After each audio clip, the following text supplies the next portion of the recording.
So Monday nights we're talking about and going through akhlaq and adab.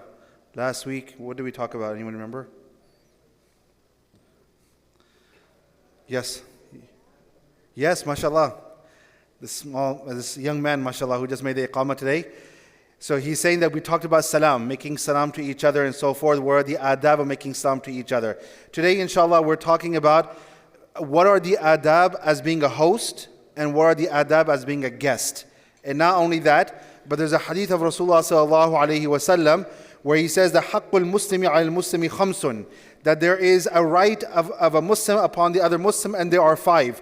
According to another hadith of the Prophet sallallahu alaihi wasallam, he says there are 6. But what he says in this hadith is, number 1 is raddus salam, responding to the salam. We talked about this last week. Number 2 is wa i'adatul marid, going and visiting someone who is sick. Number 3, wa ittiba'ul janaiz. If there is someone who has passed away, people from the community must go and be part of the funeral process. Number 4, ijabatul da'wah, responding or accepting an invitation, which we'll talk about today, inshallah. And number 5 is wa tashmitul atis, a person who has sneezed to say alhamdulillah and so forth to that person. This is the right of a Muslim upon another Muslim. So today, inshallah, we're talking about responding or accepting the invitation of someone. Now, what does this actually mean? Does this actually mean that anyone who comes to you and says you are invited, you must accept the invite or you must accept the invitation? There are many rules that we have to keep in mind. So first thing is, if someone ever comes to you and invites you, you have to make it very clear if you can go or not go. Yes, there are some circumstances where you say, I have to get back to you. There's nothing wrong in saying that. If you say something like that, there's nothing wrong in saying that. Number 2, if you don't want to go to or you don't want to accept an invitation, why? Because there may be haram committed over there and so forth. There might be dancing, there might be loud music and so forth. In that case, you are not required to accept the invite. Another important point, if you know that over there are other people who are going to be invited who are not going to be dressed properly, in that case also you are not required to accept the invite. At the same time, we have to also keep in mind that if you should turn down an invite if you already are committed somewhere else. So if you are double booking yourself, that is not appropriate. If you already have a commitment with someone else, in our deen you made a commitment with someone, you have to fulfill that commitment. Another thing that's also very important when it comes to accepting an invite, you are not required. In fact, you should not accept an invite to go anywhere if there are other people who are dependent on you. So for example, if you have senior parents and there's no one else who's going to look after them and you need to go, for example, you might get invited to some other city to go and speak or for any other engagement, and you're leaving behind your parents, your senior parents. In that situation, a person should not be going. They should be looking after their sick ones or their loved ones. If there's a family situation where it is difficult for the family when one person is gone, in that case, you should kindly reject the offer or the invite and stay back with the family. Just to give you a perspective on this matter, think about the Battle of Badr. The Battle of Badr was one of the most illustrious battles in the history of Islam. One of the most illustrious of all the battles. Even in that situation, Rasulullah sallallahu alaihi wasallam, a very well-known companion, okay, we all know, Uthman radiallahu anh, did not participate in the Battle of Badr, by the way. Okay, many of the Sahaba participated in the Battle of Badr. And if you study from an Aqidah perspective, the ranks of the Sahaba radiallahu anhum, those who participated in Badr they have one of the highest levels compared to all the other Sahaba.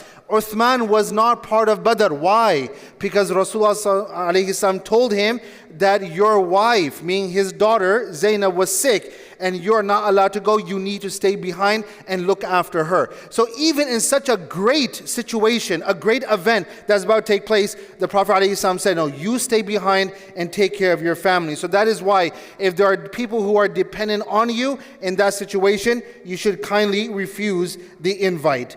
Also, it is very important that if there is a wide community invite, for example, a person says, everyone in the community is invited to my house, or everyone's invited to a certain place, and they did not come to you very specifically, okay, then that means that this is just a general announcement. If you go and you don't go, it does not matter. If you don't go, there's no harm. But you have to understand, there are some people who will say, I'm not going to go. Why? Because I not get a personal invite. It becomes an ego issue. You understand? It should not be an ego issue. If you are committed somewhere else and so forth, and you feel like you cannot go because there are other things that you have to take care of, then no problem.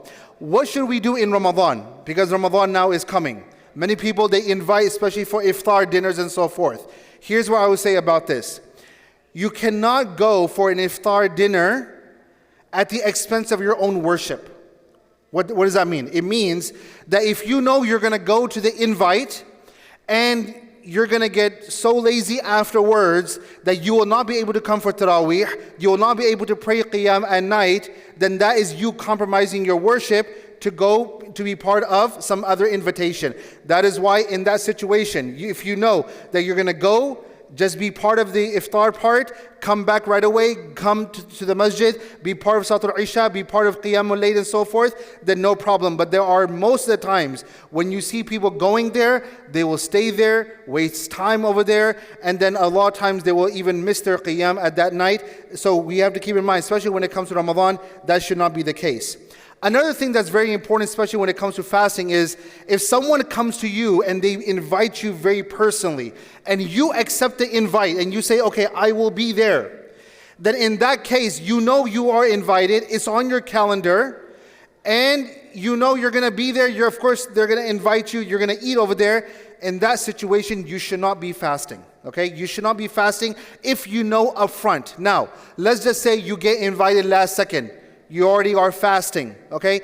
In that situation, you can go. You're not required to break the fast for the invite, but you have to let the host know that you are fasting so that they don't take offense when you don't eat. So this is something that you have to keep in mind. And many ulama say that if you want to break the fast, let's just say you're fasting, it's an optional fast, it's a nafli fast. You wanna break your fast, you can break your fast. However, according to the Ahnaf, you have to keep this in mind. According to the Ahnaf, you have to make up the fast.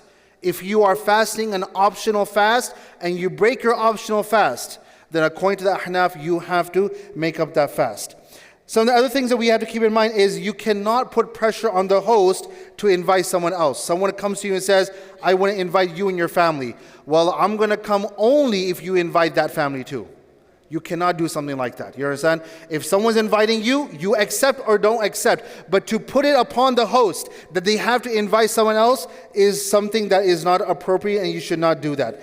You cannot bring someone. So you are invited, you come, but you bring 2-3 people other with you to that person's house. You can't do that kind of stuff. You understand? If you are invited, it's their house. Now, of course, the host is a host. He's not going to, out of a good heart, he's not going to say, okay, you know what, you come in, and the 2-3 people who you came with, they go back home. But also, it's not appropriate. Imagine if you were in the position of the host, and you invited someone, and they came, but they brought 2-3 other people with them. Imagine how you would feel. You would feel like as if your invite was not respected and dignified enough. So that is why we should not do that to anyone else. And if you must bring them along, let's just say you want to bring someone along, you must inform the host from before. Now, as far as the host is concerned, what are some of the things that we have to keep in mind if you are a host? Number one is, do not go out of your way to please other people. This is something that I have seen, and especially it happens in weddings. People are so obsessed with impressing other people that they will put themselves in debt just to please other people. And here, let me give you a dose of reality, which I'm sure all of you will agree with me on this. There is no pleasing other people. You cannot please other people at all. You might make one person happy, you might make few people happy, you might make others displeased. So there is no way you can make everyone happy. You do the best up to your ability, and that is it. Do not run after people's pleasure. By the way, I've given a lecture about this before too. Number two is, one should decide and dictate where everyone will sit. So you don't go, I remember going to someone's house and the person says, where do you want to sit? So I told the host, you tell me where I have to sit, okay? Literally, this happened. I'm not making this up. I walked into someone's house. The person says, where do you want to sit? I'm like, this is not my house. This is your house. You tell me where to sit. So the host should decide where they should sit. Sometimes they might have the men upstairs, women downstairs. Sometimes they might have the men in the backyard, women inside the house. Whatever arrangement they have made, the guest has to respect the host. Also, it is very important that when people come, you should not delay in the food. Here's what happens in some circumstances. You've invited probably 10 families. 5 or 6 families have already come. But you have those few families who come late to every single event. They've made it their personal sunnah in life, okay? I'm going to come late at all cost. In that situation, you do not delay the food for those 2-3 families who have not showed up. Let me give you an example why. Ibrahim alayhi salam, when the malaika were on their way to go and destroy Qawmi Lut, they made a stop where? First at the house of Ibrahim alayhi salam, to give him the glad tidings that his wife Sarah will have a child by the name of Ishaq. At that time, as soon as they came, Ibrahim alayhi salam, he made salam to them. They responded to salam, and immediately Ibrahim alayhi salam went to go prepare some food for the guest. So that is why we learn from this, and the ulama, what they have deduced from this is, when the guests come, go ahead and get started with the food. Why? If you wait for those 2-3 families who always come late, and they will come much later, what you're doing is, you think that you are respecting them, but what you're doing is you're disrespecting those who have come to your home. Because for them, time is very important. And if you have called them, they may have some other commitments. So they have respected your request. If you tell them to come at 7, okay? And by the way, a host, if you want people to come at 7, then you say 7. And you let people know that is 7 o'clock. We have this unfortunate sunnah in our community that, especially on wedding cards, it says 6 o'clock, they're like, I'm going to go 9 o'clock. Like, ajib, you know? So it's a problem on our part, by the way. We have spoiled others. When you go anywhere else and it says 6 o'clock, you're going to be there at 5:45. Okay? If it's an interview, you're going to be there at 5:30, pray 2 rak'ah salat, and then you're going to go inside your interview place. This is how we do things. But when it comes to other people's invites and so forth, we need to be very particular about time. And here's the thing. We have become so accustomed to this that we know that people are going to come late, so we keep this trend going. It takes only a few families to lay down the law in the entire community, to lay down the standard in the entire community. A few families, if they, over and over again, they say 6 o'clock, 6:30, dinner will be served, and they actually serve dinner at 6:30, trust me, everyone is going to follow accordingly. But what has become is, everyone is doing the same thing over and over again. So that is why we have to be very particular when it comes to time. So if the guests come to you, give them, then you should serve dinner as soon as possible, or lunch, or whatever it may be. And lastly, when you leave, when they're about to leave, as a host, this is something that we find from the ulama, not necessarily from the seerah of the Prophet ﷺ, but when you leave them all the way to the door. You don't sit there where you are and say, Assalamu alaikum, and go. You understand? Take them all the way to the door, or say Assalamu alaikum to them, greet them, and let them be on their way. Now, as a guest, few things that we have to keep in mind. Number 1 is, we arrive on time. We just talked about that. Number 2 is, as soon as the food is over, there are people who want to sit there and they do which we know as gupshup, okay? You know, just want to sit there and for hours and hours just want to talk and talk and talk, okay? And talking about politics and politics and politics and politics, okay? So that's why it's very important. We learn from the Quran, Allah subhanahu wa ta'ala says, فَانْتَشِرُوا وَلَا مُسْتَأْنِسِينَ لِحَدِيثٍ. When the Prophet ﷺ invited some people, the Prophet, Allah says, فَإِذَا طَعِمْتُمْ. When you have eaten, فَانْتَشِرُوا. Go ahead and leave. So we have to make sure that we follow this custom that, yes, after food there might be some dessert, there might be some chit-chat and so forth, but after that, we should not stay there for long. Why? Because once you leave, the host has to clean up afterwards. So we have to be respectful of their home and to be respectful of their time. Especially when it comes to like someone who is sick, or if you are visiting someone who has lost a loved one in their family, you cannot just show up at their door because it puts a lot of pressure on the family.